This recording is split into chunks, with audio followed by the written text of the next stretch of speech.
This is a genuine video where we're going to fix up a guitar, but it's going to be a bit of a rant.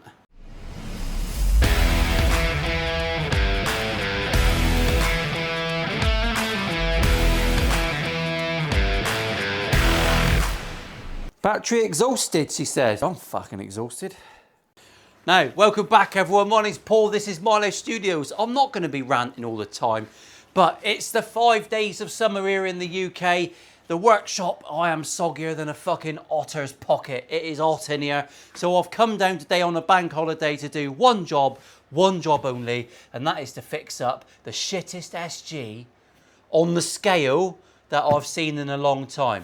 It's an Epiphone, by the way, and I've never been a fan. Here we go.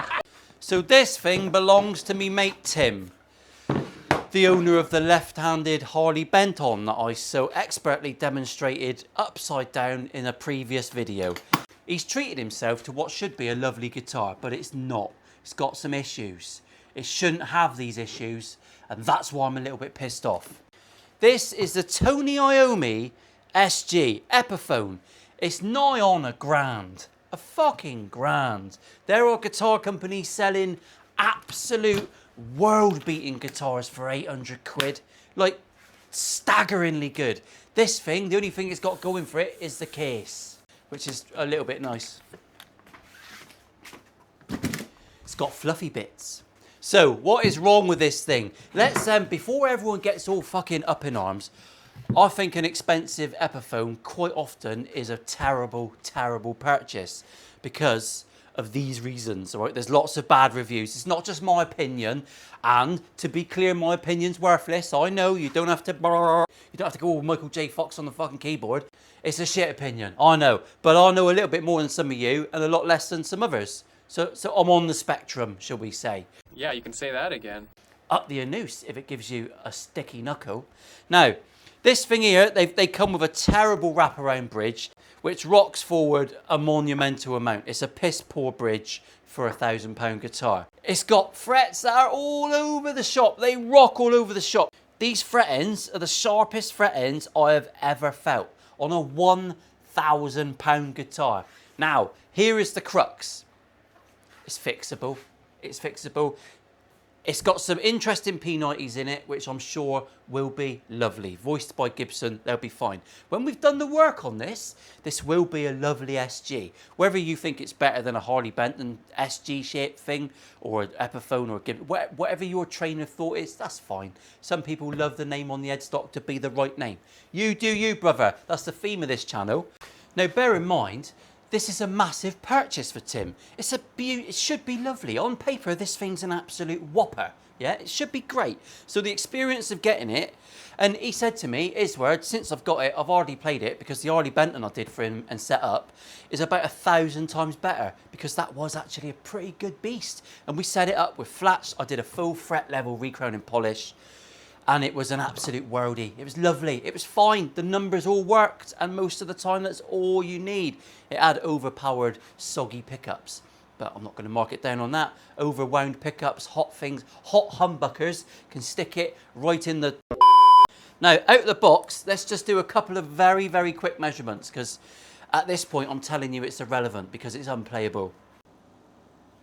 Now, that nut is actually perfect. Come again. 0.5 on the lowy, and then 0.35 on all the others. That's going to raise up a little bit because the biggest problem with this thing, it has come shipped, and you have to ship a guitar with the safety setup.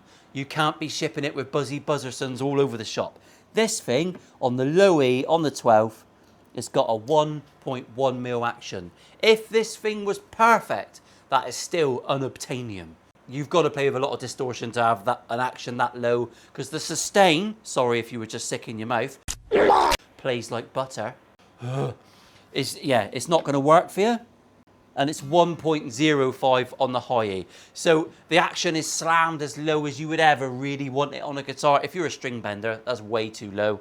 If you're a chuggy chuggerson, that's fine. Power chord blaster, you want it a bit higher than that. It doesn't play like that because the frets are shit. The frets are rocking more than fucking grandma in her 90s. Honestly, they are. Someone go and find her teeth. Let's have a little look what the neck's like. And that neck is pretty much, it's got a quiver relief. The neck is perfect, right? That's fine. The nut's really good. The neck's really good. The paint job's really good. I don't like the fact that they ship you the sticker so it's not under a clear coat. You've got a choice whether you want to put the fucking monkey sticker on. Be better under the clear, I think. It's either an Iomi or not, but some people don't want it on there, so I can't knock them down for that. It's got lots of things that are really good. I'm sure the pickups will be great, but it's got super sharp fret ends. Phil's not going anywhere near them until the end. Rocking all over the shop. Teeny tiny frets. The fretboard is drier than a nun's cunt. Honestly, that is, well, literally arid. Death Valley. So we've got to sort that out. And the intonation and the bridge is completely in reverse. So QC on this is crap. No one has QC'd this. Epiphone certainly fucking didn't. And Gear for Music didn't before they sent it out. It's fucking retail shipping out thousands of guitars. Everyone's doing it. Things are going to slip under. But that is piss poor. Right, I'm going to strip this down and we'll come back and we'll start working on it. And we'll turn this from a beast into a beauty. Because SGs are cool as fuck, aren't they? Many unbearable hours later. Right, so we've got our strip down. We'll do a little bit of protection and all that sort of gubbins. First thing I'm going to do is tape up the pickups. Because if I ever don't do that, people fucking have a proper moan in the comment section. So we'll tape up this chrome pickup. Make sure no shit can get down in there. Now all I've done before I turn the camera back on is I've just straightened the neck up with the use of Alan. There he is. We can appease the masses. If you don't know the story of Alan, go and watch all my other videos. Put them on repeat overnight. And if you haven't got YouTube Premium yet, I don't earn any more from people watching videos with YouTube Premium. But if you watch as much YouTube as I do, YouTube with no adverts is an absolute revelation. YouTube Premium, families, 20 quid a month. No adverts for 5 accounts. It's a game changer. I fucking love it. I can't imagine. And I don't even get that for free. I should do. I'm a YouTuber. I don't get fuck all for free. Now, I've straightened the neck up. The neck is very good. It's gone dead straight. It was dead straight even without any action on the truss rod. I've just given it a little tweak just to stiffen her up. She's lovely and stiff now, like the sort of thing Ted Bundy would be all over. Google that one if you're not sure. Oh, why do you celebrate murders? I don't. It's just funny in videos. If you don't like it, fuck off, you drippy melt. I'm not giving them a clap. First thing we're going to do is give this a good look in with the rockers. You've seen this a lot, but it's important on this one. I'm bringing Dave in a bit closer so you've got half a chance. I'm keeping him to the side though so I don't have to peer around him because that's annoying to watch. It's annoying to edit. I've got some rockers, of course I have. No one fret levels, recrowns and polishes, apart from Shiji, the guitar. It's either before this week or after this week. Check out the Shiji Guitars video. It'll be linked at the end of this one. See, that's a monumental rocker, right? However, giving her a gentle tap. I'm not going overboard, and it's not curing it. So this guitar is not responding to tapping down the rockers. I've tapped a few off camera. Sorry, sue me. Now, visually, even without my spectacles, but with more importantly with them on, these frets are seated impeccably. They look absolutely snug. So let's have a little think. Let's use a bit of logic. The fretboard is dead flat. It's really, really good. The frets are absolutely seated snug as a bug in a rug. My gran used to say that, bless her. Rest in peace, Gran, thinking of you today on Facebook.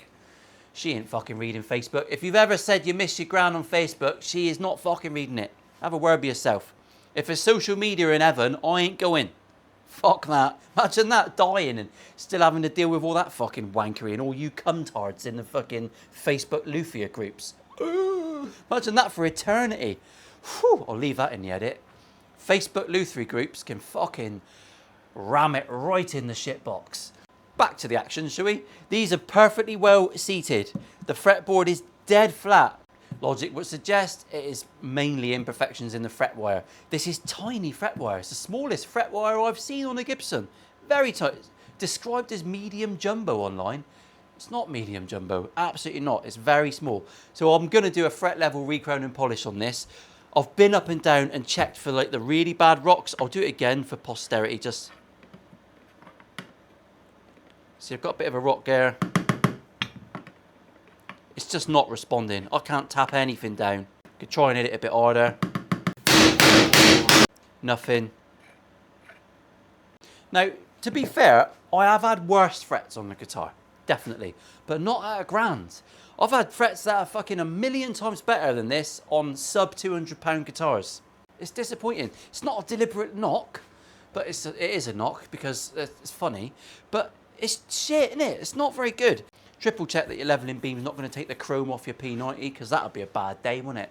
So I'm going to whiz through and I'll just show you a little bit of what we're doing. I'm going to mark the tops of my frets. I am not going to mask up my fretboard for the 1,000,000th time because A, I trust myself to colour between the lines, and B, I want to be checking with this the whole time. I want to go across it with a leveling beam, a few passes, and I'm going to be putting that back on, right? And I'm going to just double check. Things move, right? We've not got this in a super duper jig. We're going to go light and slow, which is how Mrs. Richards likes it. She don't. She gets fucking bored. Right, we've marked them up. We'll triple check. This is not rocket science. You can have a go at this. Bring my support up to the neck. Interesting, right? Here's a point for the thickies. Sometimes I'll get people here and they'll be doing things with me for videos because it's funny. And I'll see them put the ruler on and it's not straight. If it's not straight and going right across the middle of your centre markers, it's going to give you false readings. You have to make sure that this not straight edge is going right down the centre line of your neck, all right? That sounds like a silly thing to have to say, but there are some absolute mung pieces watching these videos, so it's an interesting little tip.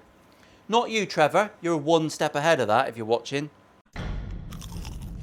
Right, so let's get the leveling beam on very gently. I think the first grit is like 240 and the second grit's 400, I think. Don't buy a shit leveling beam. Get one from Crimson. There's a code below with some discounts. And I don't get nothing for it. It's just for you, that discount, because you're special. At least that's how your fucking mum described you. Right, gently, one pass from left.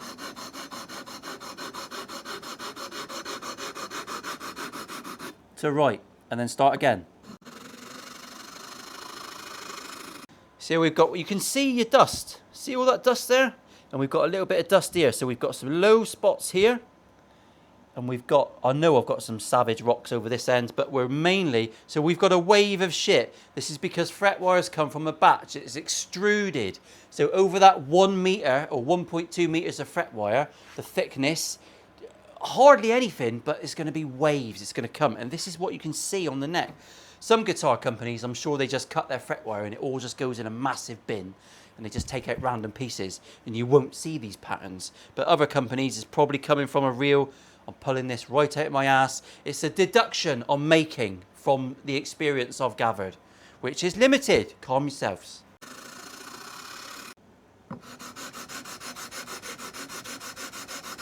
Now, I'm just going to give this a little bit of a hoover and then I'm just going to check with the rocker. So I'm going to take the bare minimum off because these are tiny frets. The bare minimum of metal just to make sure it just... Sometimes you've got a bit of pen left on here, but the rock is gone. So that means you are pretty much on the cusp. And rather than filing the shit out of 22 frets to get down perfectly to that last one, if it's not perceivable with a rocker, that's far enough. Calm yourself down. You always want to take the smallest amount off that fret. So you can see here, look, very clearly, we've taken the pen off this one, then this one. There's lots of pen on that one, right? So he's going to be a low fret. Let's check that with the rocker now and find out. Incidentally, I'm in flip-flops today. Look at me fucking hooves. Look at those hairy legs. Look at those muscly quads. Oh, it's like a wildebeest's fucking teat. So our 12th was low. Let's have a little check. It's got the tiniest rock in the world still. Definitely that one's still rocking, right? So I can hear it, I can feel it. It's still a bit too much. So I'm going to go again with a leveling beam. All right, bit by bit. But check that your neck is still straight. Always check your neck. Much better. I'm not going to take any more off that. That is fair enough. We've taken a little bit more than I would want to from 3 or 4 of these frets, but you've got to get it to a point of perfection, otherwise there's no fucking point. So now the last move, one more check with the not straight edge. So with that same grit, I'm just going to go in line with the frets. If you're new round here, I want all my scratches to be going in the direction of the fret wire, nothing cutting across, because that's the ones you're going to feel. So we're going to go with the fret wire. You can let it rock over the top of that fret. It's not going to hurt. Get rid of some of those burrs. Now I'm going to flip it over to the 400. I'm just going to do the same again, just a couple of very light passes in line, and we'll come back and we'll do a bit of recrowning. Ho ho! It's exciting, isn't it? I've got to get it done quick before I start sweating my tits off. Right, so for recrowning, we are literally just going to go red up again. This should be quite quick because we haven't taken the lot off. Out comes the Music Nomad file on narrow medium, and we're just going to whip through until the pen's gone. And that's hardly touching it, so we didn't take hardly anything off that first fret. It's still the right shape. You'll feel it and hear it. You'll feel the scrape when it's removing some material, and you'll see a bit of dust. But there's a safety line on the top of this file with no grit, so you cannot take anything from the crown of the fret, which is amazing. Amazing! Thank you, Jesse. So we're just going to keep going. So you can see a bit more dust on this one, look, and a little bit more pen. It just needs a little bit more love.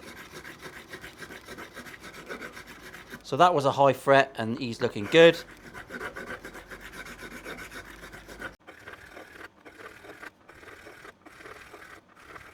Lovely. That was stress-free, wasn't it? It didn't take long at all. Now, the next step, we'll just get out a little bit of very light sandpaper. I like automotive sanding sponges, all right, very soft. We're just going to go over till the pen's gone. We'll get the fretboard as well.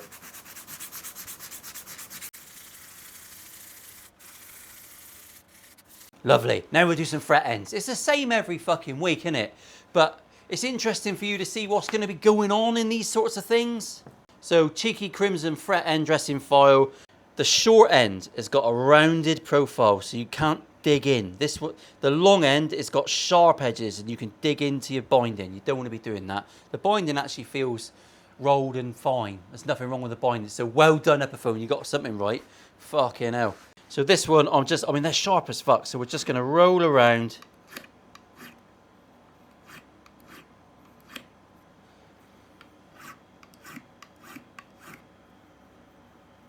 Lovely.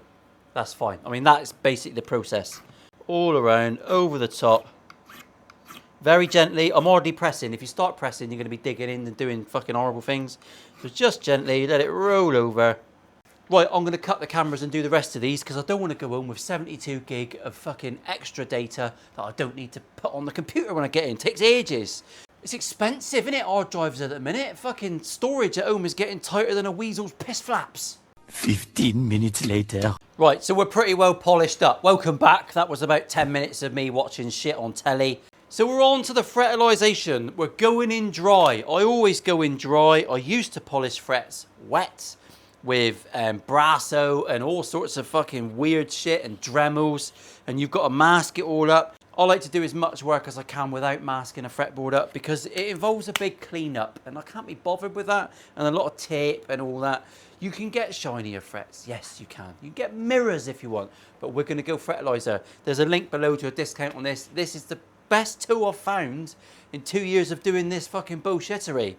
1500 grit on the special nubbin shaped thing. That was a technical term. Do you like that?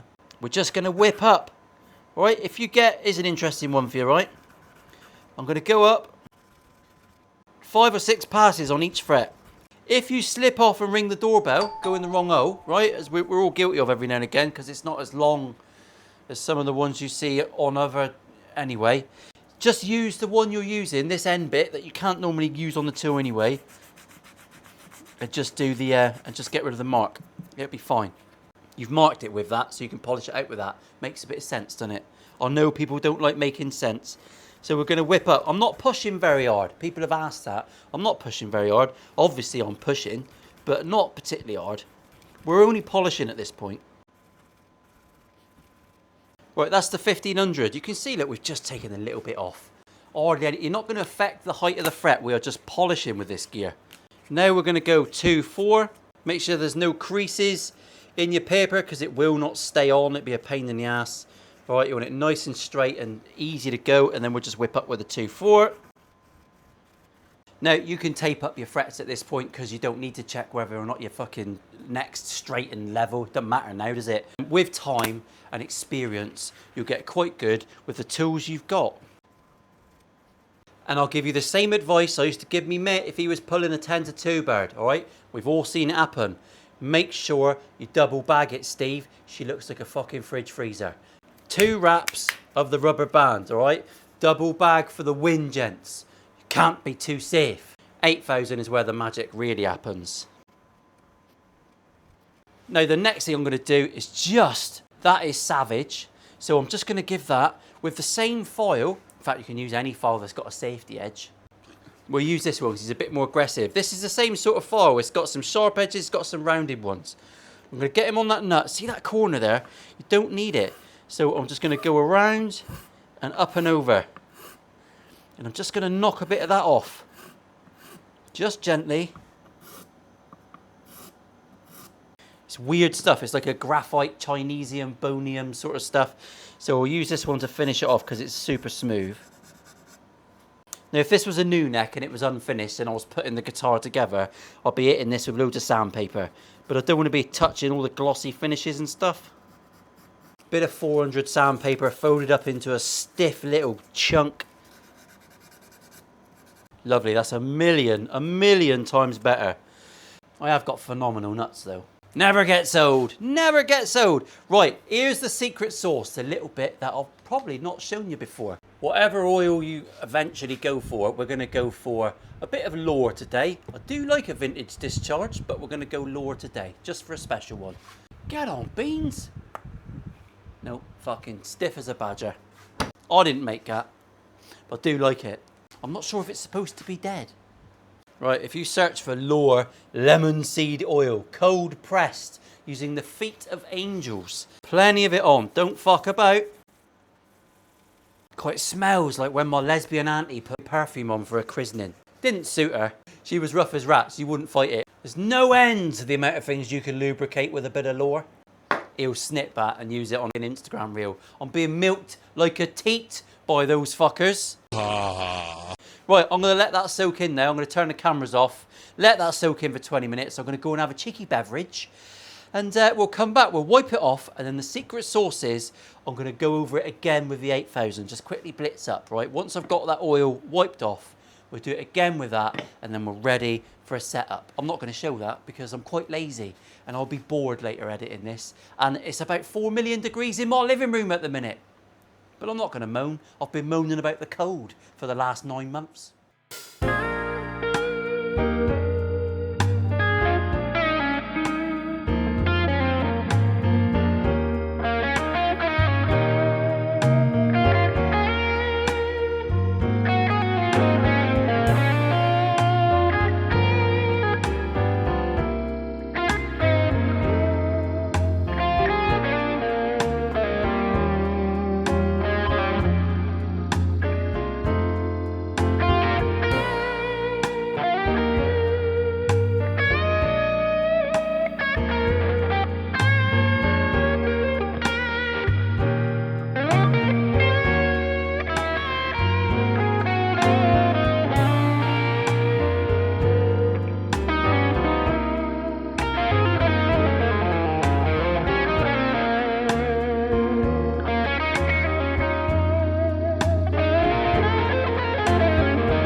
Well, there you go. That was an interesting video for me. That was interesting. It's really a question of perceived value, I think, with this one. Now, have a little think. Tim bought this because it's the one he wanted. He loves the AC/DC. He loves Tony Iommi. It's not that crazy a price, £1,000. It's a fair old chunk of change, isn't it? But that's the one he wanted. It's the one he aspired to. It's the guitar that got him excited.